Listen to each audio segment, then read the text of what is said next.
Как вернуть деньги, если их незаконно списали судебные приставы? Николай не смог расплатиться в магазине, на карте неожиданно оказалось недостаточно средств.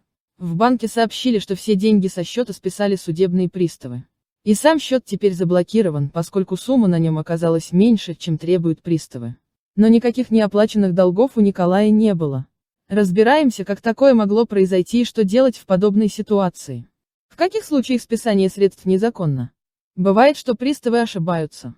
Например, Николая перепутали с другим должником. Иногда судебные исполнители неправильно рассчитывают размер платежа или списывают необходимую сумму несколько раз, с разных счетов. Случается, что приставам отправляются деньги, которые по закону забирать нельзя. К защищенным средствам относятся алименты, пенсии по утере кормильца, пособия, а также другие социальные выплаты и компенсации.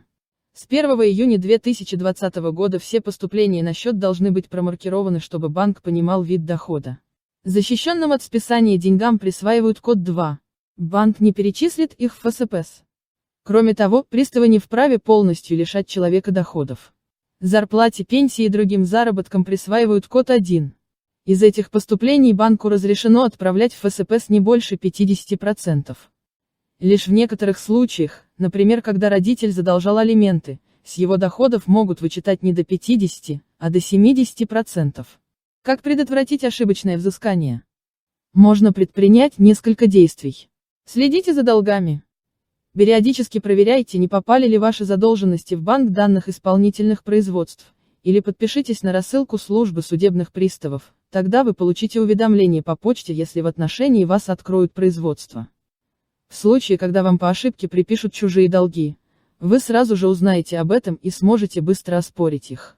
Если вы действительно должны выплачивать долг, и приставы известили вас о начале списаний, предупредите их о счетах, на которые вам приходит зарплата, пенсия и другие регулярные доходы. Так вы снизите риск, что с вас вычтут больше, чем положено по закону. Храните социальные выплаты, компенсации, алименты и другие защищенные от взыскания средства на отдельном счете и не переводите их на другие счета, иначе они потеряют статус неприкосновенных.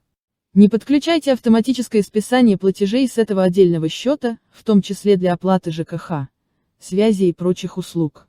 Не давайте согласия на списание денег с вашего счета. При выдаче кредита банки часто просят подписать согласие, что в случае просрочки платежа они могут списать деньги для погашения долга с любых ваших счетов, в том числе и с тех, на которые приходят соц-выплаты. У вас есть право не давать это согласие, а если вы его уже дали, отозвать. В случаях, когда банк настаивает на подписании такого соглашения, попросите не включать в него тот счет, на который приходят социальные выплаты. Банк не может отказать вам в этом. Но даже если социальные выплаты уже списали, например, на основании ранее данного вами согласия, вы можете подать заявление на возврат денег. Банк отказывается идти навстречу, жалуйтесь в интернет-приемную регулятора. Проследите за маркировкой. Предприятия и государственные органы обычно указывают код дохода в назначении платежа. По пенсиям и социальным выплатам трудно проконтролировать этот вопрос, но стоит уточнить в бухгалтерии своего работодателя, маркирует ли она вашу зарплату. Когда супруг перечисляет вам деньги на ребенка с личного счета, попросите его также в назначении платежа указывать код дохода 2 и приписывать, что это алименты. У некоторых банков в платежном поручении есть отдельное поле для кода дохода. Если банк все же перечислил приставам защищенные деньги или большую долю доходов, чем положено, вы можете оспорить неправильные взыскания. Если пристав или банк отказываются возвращать незаконно переведенные деньги. Мне не возвращают деньги. Что делать?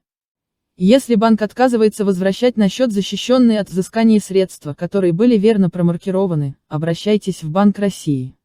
Когда судебный пристав не реагирует на ваше заявление или не исправляет допущенную при списании ошибку, подавайте жалобу в интернет-приемную ФСПС.